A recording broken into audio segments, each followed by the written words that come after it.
और इनमें से बहुत सारे लोग ऐसे हैं जो साक्षर नहीं हैं, अगर साक्षर भी हैं तो बहुत शिक्षित नहीं हैं, और उनके इसी भोलेपन का फायदा पाकिस्तान ने उठाया और उनके हाथों में मजहब के नाम पर थमा दी बंदूक। TV9 भारतवर्ष पर सबसे बड़ा आतंकी कबूलनामा, तालिबान के आतंकियों ने माना पाकिस्तान की सेना ने ट्रेनिंग दी। आतंकियों को जंग के लिए पूरी तरह से ब्रेन वॉश किया जाता है, गैर मुस्लिम के खिलाफ भड़काया जाता है पाकिस्तान में। और अगर ऐसा है और ये तमाम तरीकों से तमाम बार साबित हुआ है, तो आखिरकार क्या इसको झेलते जाना पूरी दुनिया की नियति है? यह भी एक बड़ा सवाल है। तारिक फतेह साहब, मैं तो आपके जो अमेरिकन रिप्रेजेंटेटिव थे उनकी बातें सुन सुन के हंस रहा था।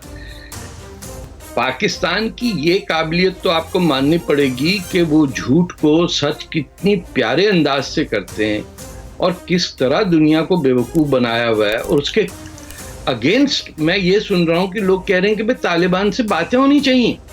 अरे 2013 से धोखा दे रहे हैं, दोहा के अंदर बैठ के किसी आंखों पे पर्दे पड़ गए हिंदुस्तान में लोगों के। क्या पहले पाकिस्तान के जो एम्बेसडर थे यूनाइटेड स्टेट्स में, हुसैन हक्कानी, उन्होंने फॉरेन पॉलिसी में मैगजीन में लिखा कि ये तो आपको वेस्ट को पता ही नहीं है उनके साथ हो क्या रहा।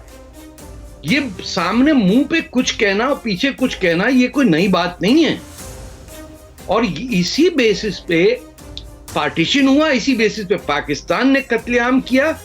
और ये पश्तूनों के साथ आज की बात नहीं है। मोहम्मद अली जिन्ना के जिंदगी में 700 पश्तूनों को दरिया के साथ खड़ा करके, बरबरा एक जगह है, दे वर स्लॉटर्ड। उनका कसूर क्या था कि वो खुदाई खिदमतगार थे, बादशाह खान के साथ थे। ये पूरा सिलसिला पाकिस्तान को समझ में नहीं आता कि ये जो पश्तून स्पिरिट है, और ये कहना फिर कि अफगानिस्तान में सिर्फ पश्तून रहते हैं। भाई उज़्बेक वहां हैं, ताजिक हैं, हजारा के लोग हैं, फारसी बोलने वाले हैं, सब वहां के शहरी। और एक चीज भूल गए सारे ये तालिबान से बात करने के लिए कि वहां तो इलेक्शन हुआ था, उसके बाद अशरफ गनी की गवर्नमेंट आई ना, राइट। तभी तो अमरुल्लाह उनके जो वाइस प्रेसिडेंट हैं। साहब, क्या तालिबान से औपचारिक रूप से हिंदुस्तान को बातचीत करना चाहिए? एक संक्षिप्त टिप्पणी आपके सर, आगे बढ़ूंगा फिर। नहीं सर, बिल्कुल भी नहीं बात करनी चाहिए। आप बात कर उनके बाप से बात करें, पाकिस्तान से। ठीक है, वेद प्रताप वैदिक जी। असल बात देखिए, मैं अफ़गानिस्तान पर पिछले 55 साल से रिसर्च कर रहा हूँ। मैंने डॉक्टरेट भी अफ़गानिस्तान की विदेश नीति पे किया है। अफ़गानिस्तान के लगभग सभी प्रांतों में रहा हूँ, वहाँ की भाषाएं जानता हूँ। तालिबान नेताओं से बराबर मेरा जीवन संपर्क रहा है। 1999 में जब हमारा हवाई जहाज़ हाईजैक हुआ था, तो पीर गैलानी से, कंधार के पीर गैलानी से मैंने बात करके उसको छुड़वाने में मदद भी की थी। अंदरूनी हालात मुझे पता है। मैं ये समझता हूँ कि तालिबान हमारे तो बहुत जो हिंदुस्तान सर ये कहता है कि आतंकवाद और बातचीत साथ में नहीं हो सकते, तालिबान से बात करना अपने ही उस सिद्धांत का उल्लंघन नहीं होगा? नहीं। देखो, आतंकवाद से बात करना, तालिबान से बात करने का मतलब आतंकवाद से समझौता करना नहीं है। अगर ये आतंकवाद से समझौता करना है तो रूस क्यों बात कर रहा है, चीन क्यों बात कर रहा है, अमेरिका क्यों बात कर रहा है, और आप दोहा में क्यों शामिल हुए थे? तालिबान की बातचीत में आपको हाशिए पे खड़ा रखा और आप वहाँ शामिल हो गए। क्यों शामिल हो गए आप कहते कि अमेरिका की फ़ौज जा रही है तो जा रही है, हम भेजेंगे अपनी फ़ौज। आपके पास इतनी बड़ी फ़ौज है, आप भेज सकते हैं क्या?